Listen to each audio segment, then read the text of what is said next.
DM conversations account for probably around 50% of all of our client sales. He followed me up later, like a couple of hours later. He messaged me again. I opened it and he said, sorry, man, that was a copy and paste. I'm actually going to email you something personalized. And I was like, man, that's just like cross. The easiest and fastest way for you to stand out is to actually treat that person like a human being and not just a number on a screen.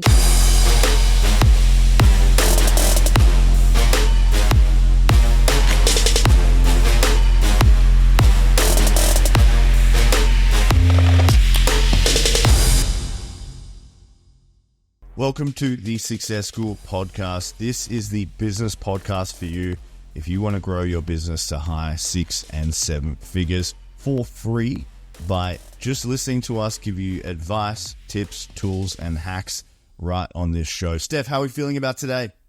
I am very lit up. Today we get to talk about something that I am obsessed with, and that is selling. Anything to do with sales, I am just like, let's go. Yeah, I'm pumped for this one as well. There should be tons of value bombs in here. So we're just going to start with our life updates segment. So someone on Instagram DM'd me because I've been doing a lot of reading in 75 Hard. And they said, why don't you get a Kindle? And I kind of thought, it's a little bit lame, a little bit nerdy. I have this little digital book thing. How cute. And then I was like, oh, fuck it. I'll go buy one, see what happens and see what the fuss is about. I got one. And honestly, it is a game changer. Anyone that has a Kindle, like, I can see why you guys are bragging about it. It's incredible. So I would like to get in bed sometimes and then read. And then I'll go on my side, which is my most comfortable position. And then the book just collapses and it feels like 400 kilos in your hand trying to hold it up. Then you can't read it at night. It is the biggest first world problem that I could explain on this podcast. But the Kindle e-reader or whatever it is, the paperweight that I have, makes it so easy, and your reading efficiency is amazing.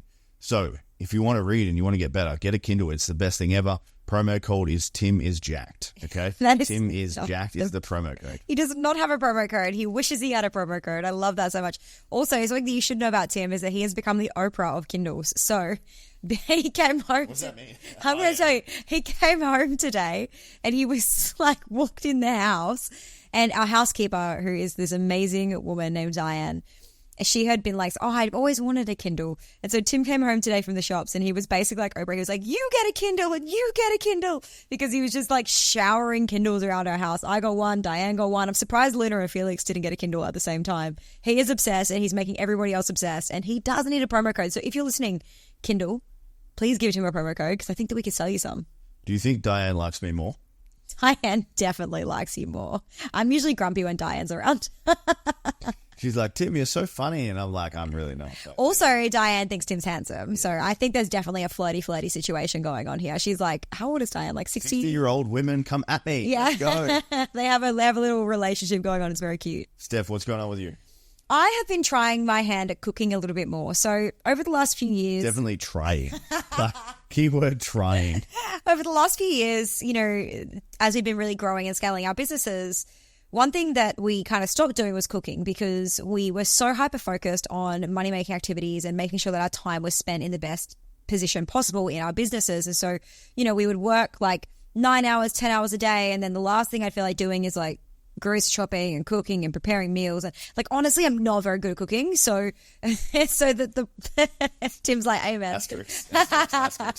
So because I'm not very good at cooking, like my most annoying frustration was that like after a huge day of work, like 10 or 11 hours of work, I would go and I would cook something and it would just turn out terrible. And so I was just getting like really bad. And so I was getting really frustrated because I was like, I'm not going to keep spending all this time. And I was wasting money because, you know, you buy things and you let it go off in the fridge and all this stuff. So we started like outsourcing cooking. So we used like HelloFresh, and we had, you know, macro meals delivered, and you know, we ate out a lot for a period of time there because it was a better use of our time to, you know, really focus on growing the business. But in the last couple of, I'd say 6 months or so, I've been really focused on working less. And so because I've been working less, I've had more time, and I'm like, I should probably get back into cooking.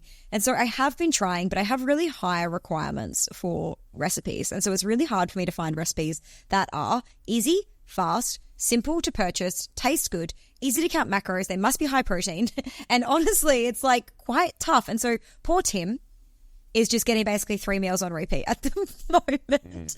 And sometimes I nail them and sometimes I don't. And we're learning. So if you have recipes that meet all of those, those requirements, please send them through to me because I need your help. What did we have last night? Was it cardboard pizza? I made homemade pizzas and I didn't put enough sauce on. And so it was not very tasty. I've had cardboard that tasted better. Yeah. That base. So, okay. So I think, I was limited because the base that they had at Woolworths was not the base we usually buy. And so, anyway, guys, please help me because I don't want to hate this as much as I do. And I want to be better at it. So if you know somewhere, if you have recipes, please let me know. All right, guys, we're going to move into our lesson of the week. So I'm going to kick us off. And the lesson is about always adopting a beginner's mindset. So for me, where it goes wrong is if I go into a situation and I think I know everything, okay? So probably with that was, something about landing pages or copy or ads or something like that. Instead, I should go into things thinking that there's always more to learn. Therefore, I'm going to get better. And I've seen this played out in business lots of times with lots of people that we coach. They honestly think they're better than they are or their skills are higher than they are. Therefore, they switch themselves off to the possibility of learning new stuff and they don't grow. So if you are stagnant in your business and your revenue's not growing, your profit's not growing, your relationships with your staff or your team or your leadership or whatever it is, ask yourself, do I have a beginner's mindset going into anything that I'm doing? Am I willing to learn more from the right people? And I can assure you, if you adopt this winner's mindset or this beginner's mindset, you will be a winner, okay? And that's a long-term winner. So one of my favorite quotes about this is actually, you can be the teacher, but you should always remain a student. And I think that, so often when we get to a level like Tim and I, we business coach, that's not to say that we know everything there is to know about business. Like we really genuinely believe we're just getting started. We're just scratching the surface. There's so much more to know. But we can still teach our clients even because we do know things that we know really well, but that doesn't mean there's not more to learn. And so I think that that's really that you can be the teacher, but still always remain the student. My lesson of the week is actually off the back of our Bali business retreat. I think that loneliness might actually kill your business. And we went out for dinner one of the nights at our Bali business retreat with a good friend of ours. And she had mentioned, we'd done this activity throughout the day that had said, it was a mindset day and it asked the question, it asked you to fill in the blank. And the question was, business is, right? My business is. And you had to fill in the blank. And the blank for her was lonely. And Tim and I had a really big realization at the table that night at dinner that we don't find business lonely, obviously, because we have each other. But I put myself in the shoes of a lot of our clients whose husbands work or who are single and who sit at their desk all day and then they have no one else to talk to because let's be honest, most of your friends don't get it. Your dog is great but doesn't talk back. Your kids aren't going to get it. Often if your husband works in a day job, he's not going to get it either. And so I realized that business can probably be pretty lonely, and we really saw this reflected in our Bali business retreat. People came into the room on day one and they were scared and they were deflated and they were doubtful and, they were craving that ability to connect and that ability to feel seen and not just seen, but normal. I think they just were craving that ability to feel normal. And so, we saw one girl, since being in the room in Bali and just since having the reflections from other people saying, you're doing great, or you should try this, or I think you're amazing, or I've been watching your stuff, or all these things that people will say to you in real life, they just often don't say online. We saw the confidence in the room and the audacity in the room and the level of energy in the room just light up day after day after day to the point where, one girl landed a $45,000 job while we were there. Another one came in with a projected month of $5,000 and left knowing that she was going to be making a $20,000 month, had locked in sales for $20,000. Another lady locked in a $2,000 consulting job, which was 4 times the price of what she was charging before, okay? And all of these things happened simply because they surrounded themselves with people who saw them, who believed in them, and who wanted better for them, and so they wanted better for themselves too. And I really, really believe that too often we're just trapped in our bedrooms alone, not making enough opportunity for connection. Do most people do business in their bedroom? I mean... I'm trapped. I'm locked away in my bedroom alone doing business stuff. This literally, the room that we're in right now is a bedroom. Let me tell you, this room... I mean, come on. It technically is. It's an office, but it could be a bedroom. Yeah. It's a freezing cold bedroom. I don't know if you guys have this. You guys can feel this. I don't know if you guys can have this thing with your partners, but Tim runs hot and I run cold. And so we're forever arguing about the temperature in our rooms.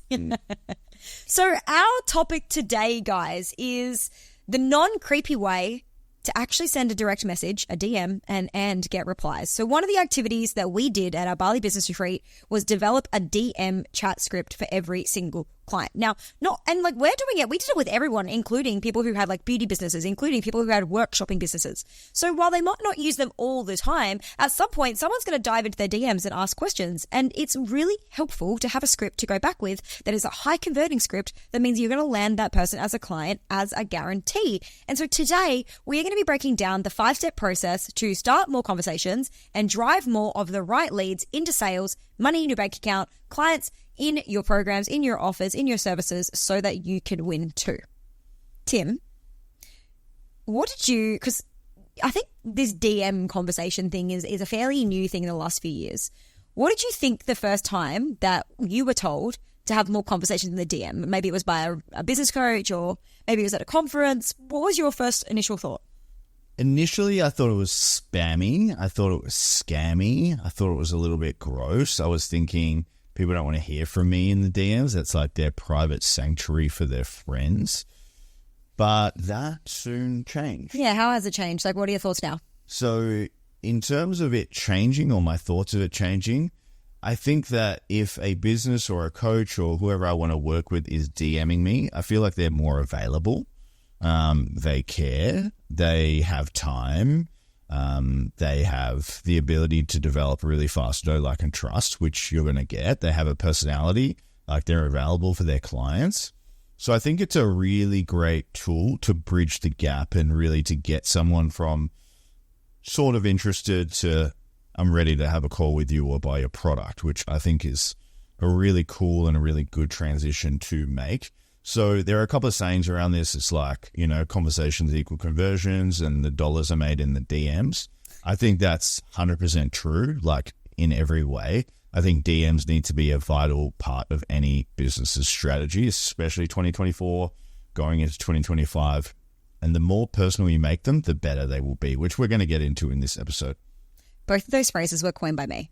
Were they? Yes. Yeah. Yes. I was very proud. No, but seriously, guys, if you're listening to this and you're like, oh, I feel those things about DMs. I feel it's spammy. I feel it's gross. I promise you it's a block. And once you get past it and you see the results of it and you see that people actually love it. Like, I dropped into my DMs this morning and I sent a heap of voice drops off to people and they were like, oh my God, Steph, it is so lovely to connect with you. Thank you so much for taking the time out of your day to message me.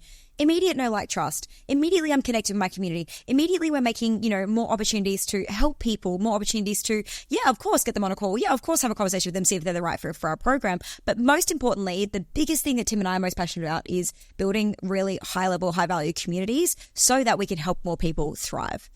So Steph, tell us, why does this work? Why do DMs work? What's the whole thing about? Tim already kind of touched on it, guys. This is about building know, like, trust in a world where there are more and more competitors coming into your industry, in a world where, everybody is trying to make a sale and everyone's trying to make a buck and no one wants to do the work required to make the dollars. Like, everyone just wants to build a landing page, run some ads and get rich, right? And unfortunately, one, that's not the way it's going to happen. But two, because everyone's doing that, the easiest and fastest way for you to stand out is to actually treat that person like a human being and not just a number on a screen. And so I think that now more than ever, there is a really good opportunity for us to use the DMs, especially if you do it well. Like, I know that people are sliding into your DMs right now and you're like, this is actually spammy and this is actually gross and this is actually disgusting. And so, I know that those things are happening and I promise you today we're going to share a way where it won't feel like that, okay?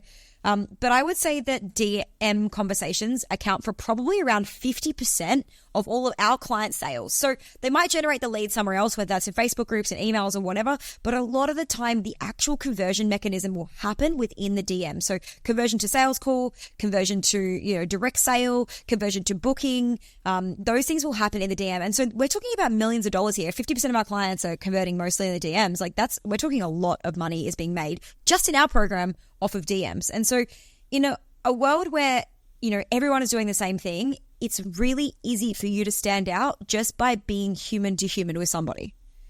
Tim, based on that, tell me, what do you think is the ick? What's the ick with the DMs? What's not going to work? So this is so funny, but this morning I got one of these DMs. So it was actually by a guy called Alex. I'm not going to tell you his last name. I have met him once and I've had him on my Instagram for, let's say 2 years or so. And like, he's a strippery dude. He does a few different things. He's a bit of a, like a, he literally does a bunch of things. So, Alex now knows exactly who he is. yeah. So he messaged me and he said, hey man, just started a copywriting business. Was just wondering if you want to be my first client. And I was just thinking, man, you're going for a home run on the first message, which is where you went wrong immediately. Secondly, I run a multi-7-figure company. I'm not going to use someone that is just starting as copywriter because I don't want my stuff to suck. So he's just picked the wrong market there, and he went in way too strong. And then he just started talking about himself, like in the rest of the message. And I was like, this all is just so wrong on so many levels that I didn't even respond. So I was like, oh, fuck this. This is just so weird. And then he followed me up later, like a couple of hours later. He messaged me again. I opened it and he said, sorry, man, that was a copy and paste. I'm actually going to email you something personalized. And I was like, man, that's just like cross. So if you've ever done that and people haven't replied, that is why. I want to point out the message that he sent. Can you say what it was again? He was like, hey, it's Alex. I've just started a copywriting business. I'd love you to be my first client. Okay. So, guys, what happened there and what you're hearing that is so wrong about this is the fact that nothing was about Tim and everything was about the guy. Okay, everything was about Alex. He was like, me. I started my copywriting business. I want to know if you want to be my first client. Me. Every single thing, whether that's, we spoke about websites and landing pages last week. We're speaking about DMs right now. It should be what's in it for them. If he'd have reached out and said, hey, Tim, I've just started my first copywriting business. I actually haven't, I still wouldn't even recommend sliding in with this offer, but, maybe 3 or 4 messages down after checking in, after starting a conversation, he'd said, look, I'm looking to get some clients that I'd love to test out on. Would you mind if I, had to go at writing your landing page? Happy to do it for cheap or free in exchange for a testimonial. Then maybe Tim would have been like, hey, I'm going to get a cheap or free landing page written out. I'm going to give this guy an opportunity. And if he's great, then I might have more work for him. And if he's great, then I might pay him. And how awesome is that for Alex? How awesome is that for Tim? Alex gets a testimonial. He gets feedback. He gets to practice his craft. It's win-win. But what he did was he just made it all about him. Unpersonalized, unstructured. It was wrong on all levels. So what else gives you the ick in DMs? So secondly, the other bad thing that can go wrong is just not sending any communication in DMs. So, if you never initiate a conversation with anyone or they don't initiate a conversation with you, there's no way of connecting with them and bridging the gap between, not knowing you and know, like, and trust. So you have to be initiating conversations. Really simple strategy for this, guys, is just send 10 DMs a day. And then over the year, you're going to have thousands of DMs, heaps of practice with that.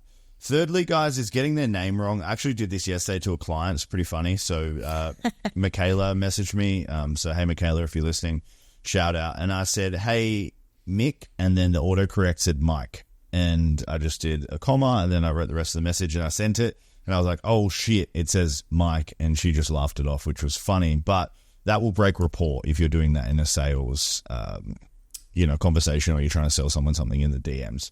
The third thing or the fourth thing here, guys, is what we just touched on, is you're trying to make the sale straight away. Mm-hmm. So if you're sending someone a wall of text like old Alex did for his copywriting business as well, you're just going in way too strong, man. Like, they don't even know you. And then you're going for a home run or you're trying to take them home on the first date, literally in that first message where they're probably not even following you. You're not even on their radar. And then you go in with the biggest hit in baseball history, expecting to make a home run, and then you are left there and then you're going to say that DMs don't work. DMs work, you don't work, okay?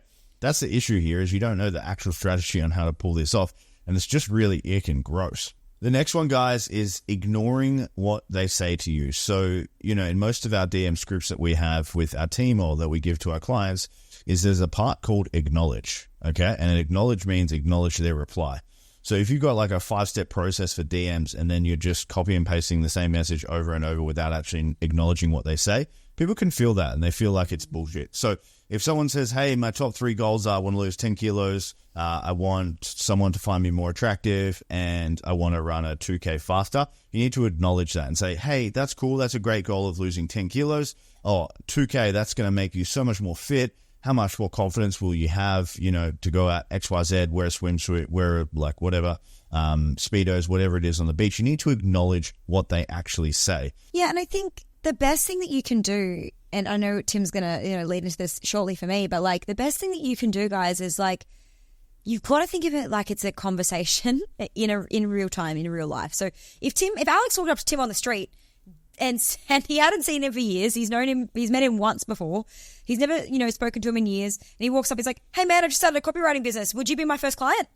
That would be pretty bizarre behavior from a human being. If you walked up and say, hey man, how's things going? It's been a while since I've seen you. What's going on? That would make a lot more sense as an opening starter conversation. Tim would be like, yeah, man, things are really good. Business is blown up. Like, I can see that you're doing some stuff. What are you doing now? He's like, yeah, man, I'm doing some copywriting. And actually, I was actually reaching out because I'd love to know, like, are you looking for any copywriting work at the moment? Do you have any projects on that I might be able to sink my teeth into? This is a really natural way of having a conversation. I think so often you go into these conversations just trying to sell. Like Tim said, you're going for the home run and you haven't even stepped on the field yet. Like, say hello, ask them a question, build rapport. Like, this is just human connection 101 basics. And so if you don't want your DMs to be gross and salesy and ick, then you just need to treat that person like a human and not a sale. It's a really quick win for this. Yeah, also, this is just not even related to selling in the DMs, but I'm guilty of this all the time. If someone sends you a really nice message in DM or they reply to your stories or whatever and you give them a thumbs up back, like imagine doing that in real life. Someone's like, oh my God, you're amazing. You're so beautiful. I love what you do. Great lift. You're so strong. And then you just give them a thumbs up or like a, yeah, no shit. Like imagine saying that in person to someone. Like someone's like, you're amazing. And you just like, yeah, double tap. Imagine that. Yeah, Tim is guilty of this, to be fair. You're working on it. It's something that you've been really working on, really, really consistently working on. All right, Steph. So, what won't work, we've covered that to bits there, and poor Alex just got roasted on our podcast, but what will work? What will work? Okay, so starting conversations genuinely. So like I said before, if Alex reached out and said, hey man, it's been a little while, how's things for you? That would be a lot better than starting with, hey man, buy my stuff, okay? The second thing is like there are a lot of different ways you can start conversations naturally. So in that conversation, it would have been really easy for Alex to reach out because he knows Tim. But in a lot of cases, you're not going to know this person. So we personally recommend DMing every new follower, okay? And one of the ways that is really natural and really easy to start a conversation is, how did you hear about me or how did you find this page? Okay, so like, hey, thanks so much for the follow. How did you hear about me? How did you find this page? How did you hear about our gym?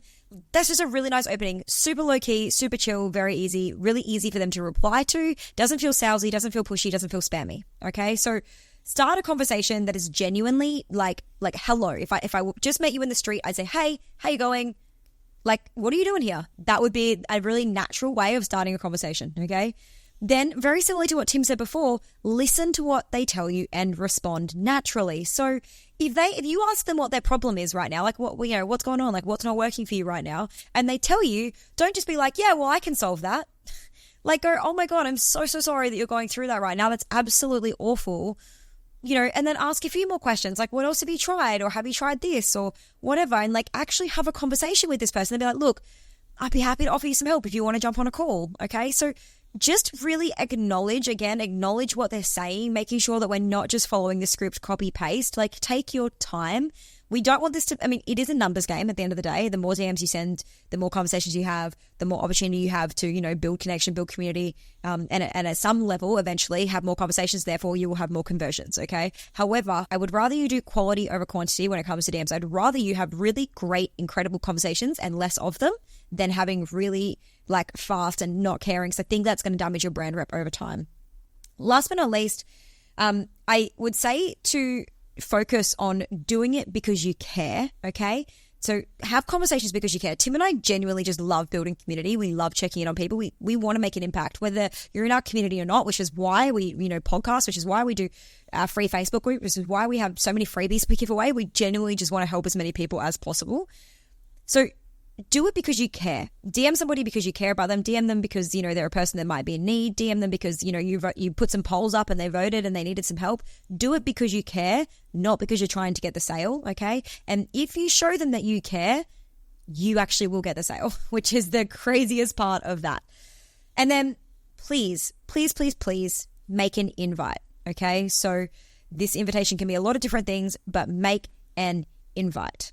So how do we get people into our DMs, Tim? Because we talked a lot about what won't work, what will work, but a lot of people, like the roadblock that we get here is, okay, but I don't have enough people to message. Well, obviously the most straightforward answer here is to start a conversation. But before that, we're going to talk about the other like tactics and strategies you guys can use. So the first one that we talk about on this podcast all the time is lead magnets. So creating a lead magnet that's going to solve a problem. They download it, you get their Instagram handle, or if you sell it on your Instagram or you give it away on your Instagram, you're going to know what their Instagram is. So get their handle or whatever messaging platform you use, and then you are going to be in for a conversation. So the conversation could start with like, hey, Steph, did you get my download, or did you get the name of the Instagram or the name of the lead magnet, whatever it is. And then that's going to start the conversation for you. The second way is new followers. So anyone that follows you, depends on how viral your account is or how good your marketing is, but it can be one person a day, could be 100 persons a day, could be whatever that is. But you're going to start conversations with all new followers. Really fun, easy opener for that one is, hey, how did you hear about me? Okay, and you can use their name in there. If someone's name in the Instagram bio is Timothy, like mine, don't say Timothy, maybe just say Tim or the shortened version. It feels a little bit less robotic. People message me and they say, hey, Timothy. I'm like, this is some kind of app, okay? So you want to make it seem as least spammy as possible. The third way is with ads, okay? So we do a bunch of this. We do heaps of ads. So our ads, our form says, what's your Instagram handle, what's your name, what's your email address? So we have those 3 data points. That way we can form a really strong sell by chat or, getting down in the DMs process with them, because we have the vital pieces of information. Even if they don't respond to our DMs, we end up in the other folder, whatever it is. We still have the email address as well, which can help for some follow-up. The fourth way is boosted reels. So if you're not really tech savvy or you don't really have the time to do ads, just boosting a really good popular reel of yours can bring in a lot of followers. So I've seen, some of our clients get followers for less than $1. Okay, so $1 for a follower. If you think about having 100 DM conversations that, or 100 new followers for $100, that's going to cost you, $100. You could create or generate enough business to pay that off. And then that's just a self-fulfilling prophecy in terms of a lead generation tactic for you. So my suggestion would be, if you're going to go down that route, commit $100 to it. See how many followers you get, DM them all, get a process going and see what that turns into. Because if you look at it from like a purely business ROI point of view, it could be well worth just boosting reels as one of your number one marketing strategies. On that, can you boost reels? And like when you boost a reel, there are like different options, because you can get an option for follows. You can also get an option for messages. Does that work? Yeah, so it does work, but I would suggest getting people to follow your page, because you get them as a follower as well, and then you can message them as well. Yeah, okay, cool. Cool. So that's the main difference. And then you want to be selecting the option to show it to people like your current followers. Problem here, if you've bought followers, you're going to get heaps of people like your bought followers, okay, which is not actually indicative of your target market. So hopefully your Instagram or whatever you're using is filled with your ideal client or target market. This works really well for that. And lastly, we have reels and posts. And the key with reels and posts, you've heard this 100 times, but you want them to comment a word below. So in the call to action at the bottom, if you want access to this, comment me or download or fire or literally whatever it is. And then anyone that comments, you want to start a conversation with them. Steph, do you want to give us some examples of that one? I literally just did one today, actually. It was like, if you, want to hyperscale your business from $10,000 months to $100,000 months, comment me below and I'll send you a message and we'll strategize. And so I've actually sent like 6 messages out this morning that have just been like, hey, like, where are you at right now? And like, what that obviously 100K months is the goal. Like, what's the biggest roadblock? And now we're having a conversation about it. And it's like super, super easy. So get them to just comment a word below if you've got a way, or if you have a freebie or a downloadable. We have like a steal my 7-figure marketing plan. So I might go, if you want a copy of my marketing plan, comment plan below and I'll send it to you. And then we'll go into the DMs and I'll send them the DM. And so these are really, like, Tim's just given you 5 insanely easy ways to start a lot of conversations with a lot of different people. Some easier than others, some work easier than others for you. But the boosted reels one is a really easy way to get new followers. And it's a double whammy, because you're going to get more followers, which is great. You're going to start more conversations, which is great. The more conversations you start as well, the more engaged that follower becomes, because they're going to see more of your content. Honestly, it's just such a win-win. It's like a self-fulfilling prophecy. So we have sold you on the idea that you need to be DMing. We've told you not to be like Alex. And then we have given you some examples on how to start and get conversations. Now, Steph is going to hopefully walk you through a step-by-step process on how do we actually make the magic happen. So I'm going to use the example that we have for our gym because I think it's, I think for a coaching business, a lot of people are like, yeah, but I'm not a coach. So I think just showing how this can work for a service-based business is really important. So the first question we always ask, like I said, it's a new follower, it's someone that's just dropped into the, the page for the first time. Maybe they've just dropped into our DMs for the first time. We might be like, the question we would always ask is, how did you hear about us? Now, often they've heard about us from another client, which is awesome because that means it's a really warm lead. Or maybe they've just found us through one of our reels, which is less common in our gym. More common that someone's going to have recommended us, okay? Or someone's going to have shared it to their stories. And so we know that they're a really warm lead or referral, which is great. Then we'll ask them, what's your fitness goal? It's so simple, guys. Like, what is your fitness goal? That's it. I want to know what their goal is so that I can see if we're even a right fit. Because if someone's like, hey, I want to run a marathon, we'd probably be like, we're not your people for that. Like, go running. Like, you might want to hire a running coach, right? Because like we do a bit of running, but definitely not marathon length running. Okay. Built for feed, not for speed over here. So, we're not going to try and get these people into a console if we can't even solve their problem, right? So figure out what the goal is. And then they might say like, I want to lose 10 kilos. We're like, awesome. Well, like, what stopped you from achieving that so far? Because I'm sure that this isn't a new goal. I'm sure that, there's been some work that's been done here, and they'll be like, I'm really struggling with motivation. I'm struggling with this. Like, yep, super normal that you struggle with motivation. Totally understand. Really common complaint of our clients. What have you tried so far?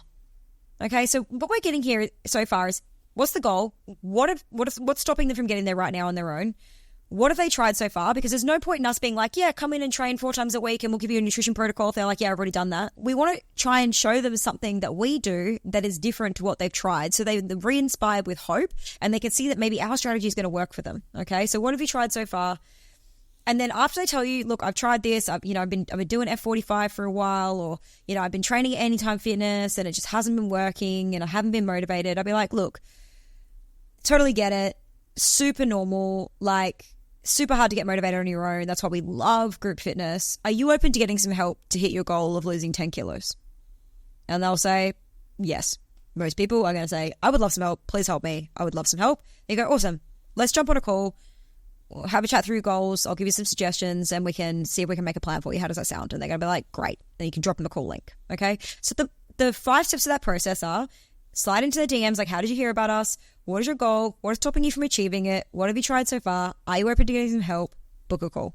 That is it. It is so simple. If you just follow that step-by-step process, I can guarantee you people are going to want to sign up to what you have. All right, next question, Steph. What if they don't reply? So this is something that I got asked a lot recently in our group coaching calls on Success School. And what if they don't reply? Like, don't keep following up. Like, just, it's a bit pushy and it's a bit gross, so we don't want to get the ick, right? So don't push. I think one follow-up is enough a few days later. I like to just go and react to one of their stories because that's going to bump me to the top of their inbox again, okay? After that, I don't really follow up again. Eventually, they're probably going to opt in again at some point. Like, what we find is that people continually opt in on our stuff, like continually get more of our free resources, and eventually they're going to have a conversation with us. So don't push. You've started a conversation. If they don't want to have it, that's fine. I reckon about 50% of our followers reply. So 50% of people we start a new conversation with reply, and, that's normal. And so that's fine. Like, not every single person is going to reply to you, and it doesn't mean anything about you, okay? Now, earlier, Tim, I mentioned before about the fact that, what will work, and I said make an invite. And so I think that maybe we could clarify for our listener, what invites can we make that aren't just book a call? Okay, cool. So a gym example could be like a free trial, free session, free pass, something like that. We also have like a downloadable. So for a business coaching example, we have like a free mini course. Okay, that mini course will get them to X outcome or X goal. Okay, not everyone's going to be ready to, spend $8,000 to $10,000 on a business coaching program or $100 a week on a gym membership. We still want to help those people out. I guess, like, at the end of the day, we are here to help people, and that's what we do. Money's great. We can buy cool shit. We can live a really good lifestyle. Everyone's got to put food on the table. Everyone gets that. But we still do want to help people, okay? The second thing here is, like, invite them to a free Facebook group. Just because they aren't a purchaser or a buyer or a prospect now doesn't mean they won't be in the future, okay? Their circumstances might change. So just blowing someone off and fobbing someone off because they can't afford it right now is not a good thing to do. So we have a free Facebook group. If you're not in it, go to one of our Instagram accounts, join it. You guys will see the kind of value and the stuff we give in there. It's incredible. we often just refer people to that group if they're not quite ready for Success School yet and they want some coaching. So a free Facebook group is a really good idea and something to do. You could also send them a workshop or a masterclass or something you've done, solving problems, getting closer to the outcome, etc. People really appreciate these things because it does show you care as well, okay? And it also builds know, like, and trust. Also, people have a tendency to refer people they know to you if you've given them value, okay? So just because you don't make sale with them doesn't mean you won't make one with their friends, family, colleagues, etc. Then we have replays of some kind, okay, whatever that is. Maybe you could do a YouTube link or something like that of a cool video that you've shot or you've made that's around that. And then lastly, you could invite them to purchase something low ticket. So you've got a course for $7, $9, $27.99, whatever it is. You could invite them to make a sale that way. I've seen this done in the DMs before. People do a full sales process in the DMs, and I've seen people sell things up to $5,000 in the DMs. The process is a little bit different to what we do. It's a little bit longer and drawn out. Okay, so I guess, to get a warm buyer, there's going to have to be a longer sales process, especially to build that trust factor. Also, I did want to mention that if you're doing a lot of DMs, especially on Instagram or Facebook or wherever it is, you want to make sure your profile is optimized for this, okay? If you have a really shitty Instagram page that makes no sense and you've got no hooks, you've got no content, it's really like unprofessional, your DM success rate is probably not going to be high. So, Steph and I both take huge pride in what our Instagrams or our social media presence looks like because people check that shit, okay? They really look into it. Like, what do they share? Do they share personal stuff? Do they share about their dogs, their family? They share content? Do they provide value? Do they show outcomes? Do they have social proof? All the stuff we talked about on the previous episode with landing pages. We like to think our Instagram is like a landing page. So first step, guys, before you go and send out a bunch of messages, make sure that shit's optimized, okay? You want it looking good. I put some polls on my story this week, and one of the questions I asked was, around like, do you feel confident with marketing? Is your marketing letting you down? Is your lead generation letting you down? And I had a look at the people's profiles who said, yes, they were struggling with marketing. Yes, they were struggling with lead generation. Yes, they were struggling to get people inquiring on their stuff. And I had a look, and a lot of them, weirdly enough, just in this particular day, happen to be people who were in the health, fitness, nutrition, or at some level of like a medical field.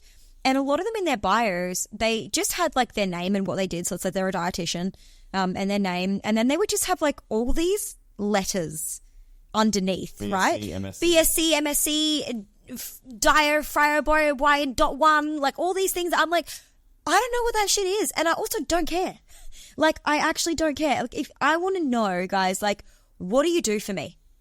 Because I can see that you're a dietitian, but what does that do for me? Like, I think so many people are so focused on putting all their qualifications in because they're trying to create social proof. It's like, it doesn't really matter. Like, I assume that if you're saying you're a dietitian, that you're probably qualified. I hope so.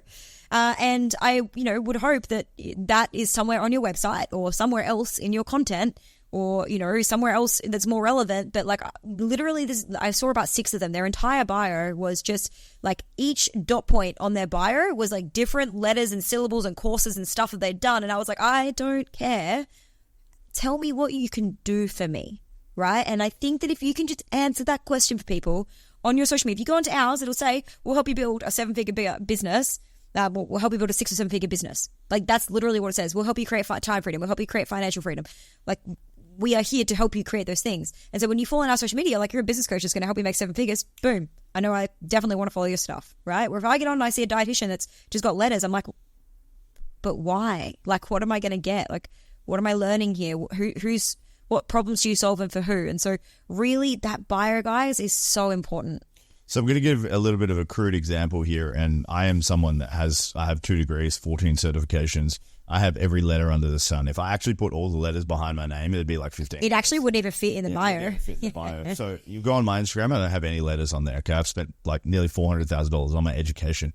But I think it is like a bit of a circle jerk of smart people. Okay? Oh, so you think it's them doing it? Yeah, they're doing it to each other. Like, it's like a status or a signaling thing. It's like, I've got a PhD, I've got a master's degree, I've got X, I am better. Like, I am. Your clients don't care. Yeah, they don't give a fuck. Your clients don't care. You could be the smartest person in the room, but if you don't know how to help someone with that intelligence, it doesn't matter.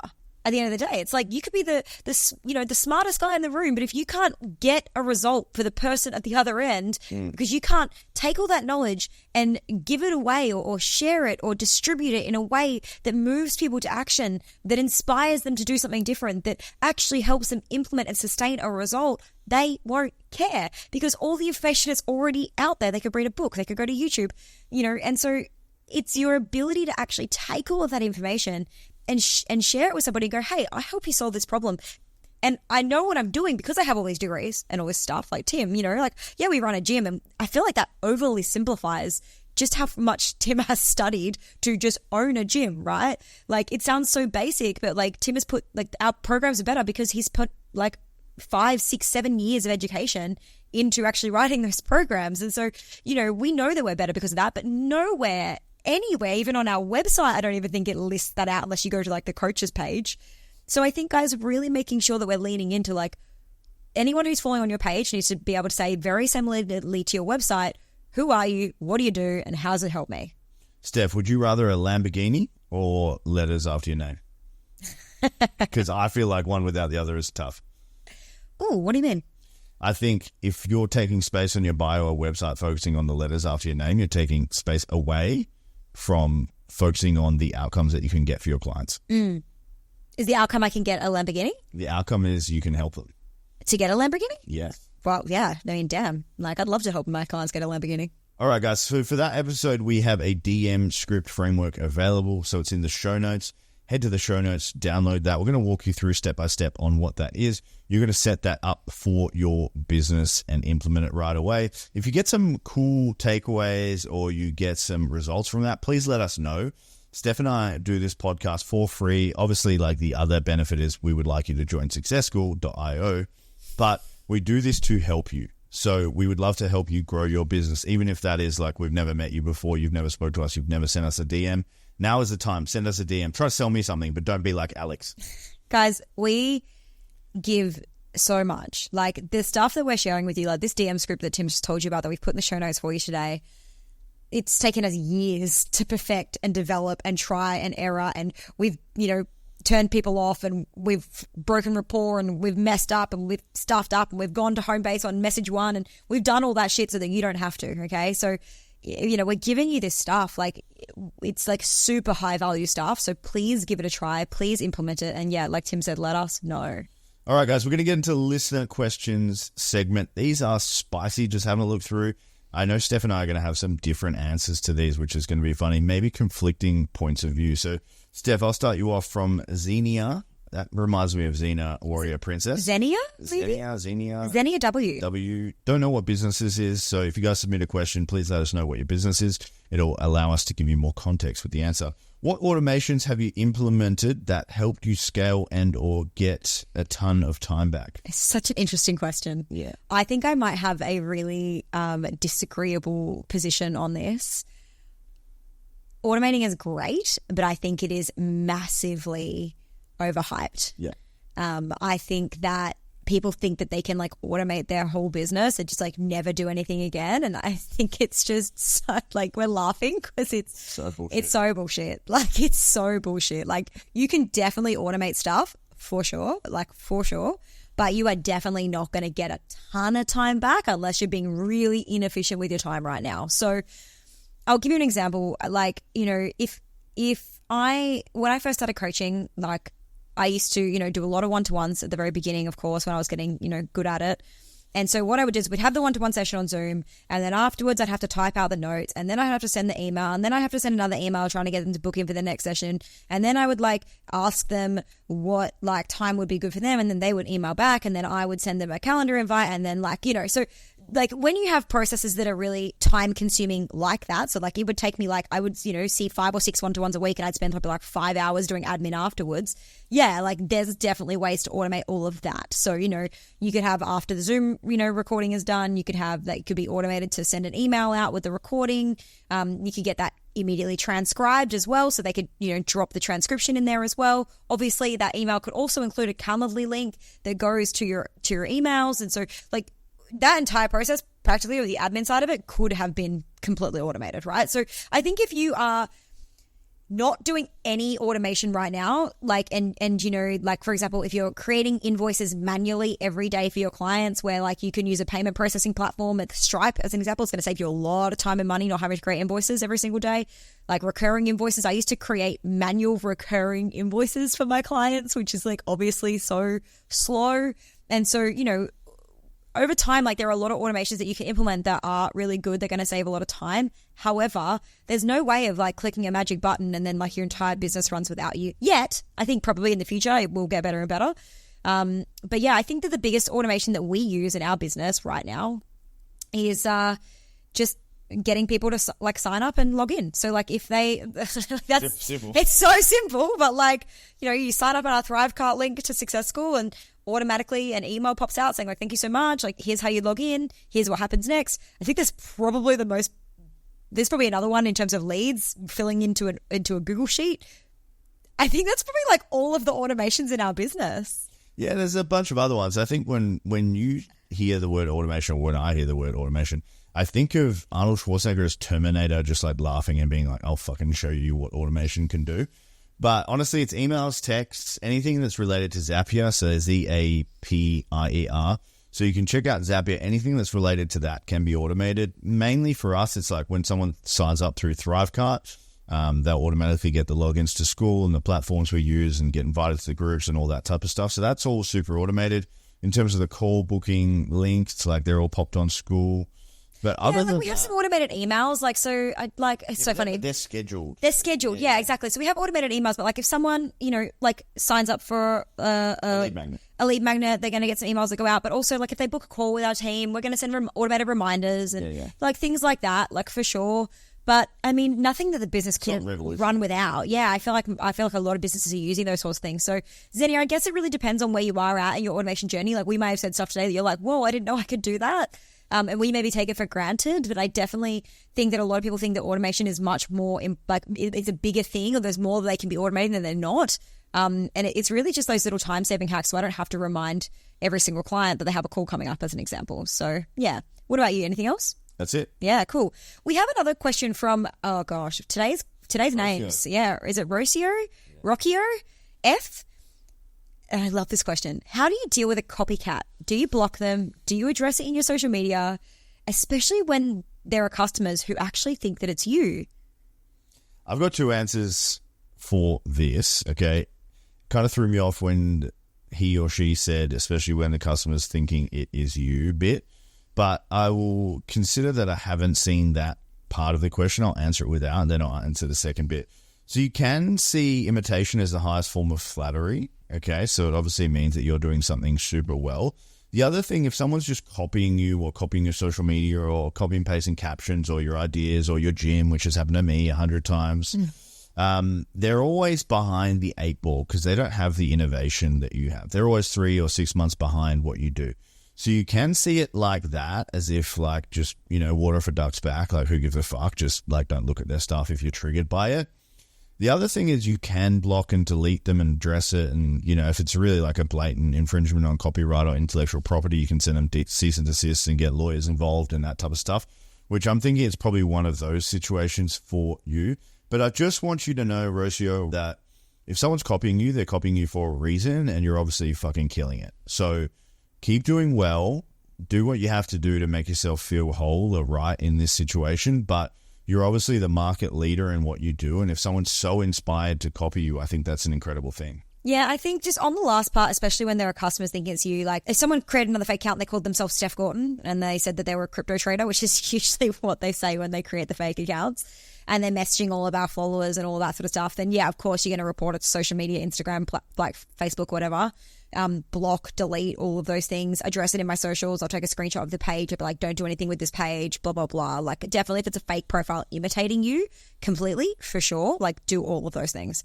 However, if we're talking about somebody who's taken inspiration, like we've had a lot of copycats in the past. I have people who have ripped off entire courses that I've done and resold them, or even worse, I had someone who ripped off an entire course that I did and gave it away for free as a lead magnet for her own program.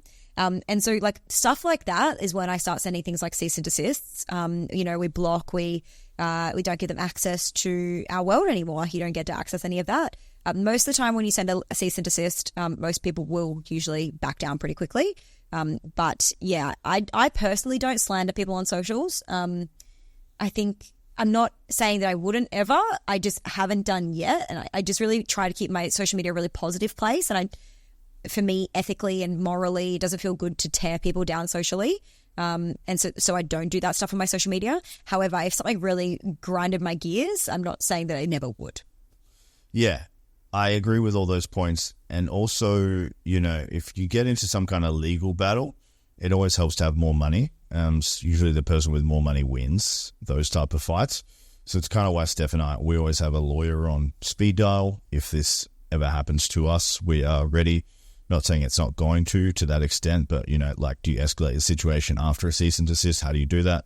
Well, you need a lawyer, okay? I would strongly suggest, becoming friends with one or getting one in your world in whatever capacity that is for that day to eventuate, because the bigger you get, the more these things happen as well. Yeah, actually, there was a saying about Elon Musk, I think, this week. I think it came out that he has 600 lawsuits running at any one time. Yeah. And they have an entire legal entity of Tesla. Yeah, it was Alex Hormozy that was saying it, hey? And he was like, if you're not getting sued, you're not doing it right. So I think, guys, the bigger you get, I think don't buy into the fear of that, because, that stuff will happen over time. But yeah, I think definitely block and delete is usually 100% the method for that. All right, guys. So if you got some value from the show, the number one way we grow is by you subscribing or following. So if you're new here, please do that on the respective platforms. It would be greatly appreciated. Steph and I have a massive vision for this podcast, and we would like to share it with as many people as possible. And lastly, guys, I did mention throughout the show, but we run an amazing coaching business called Success School, and is to help entrepreneurs like you grow to 6 and 7 figures and beyond. And that is with our amazing Success School method of sales, marketing, and scale. Steph and I would love to open or invite you to join Success School or apply. So just go to our website, click on the Apply Now button, and you will have a call with our lead advisor, Brendan. And he will see if you're a good fit, you like the program, and you see some value in it. And if you got any takeaways today, guy, please share it to your stories. It really helps us to see that you're getting value, or slide into our DMs. Just let us know, because, we do this for free. And so we want to just know that you're getting some sort of value from it. So thank you so much for listening, and we will see you next week.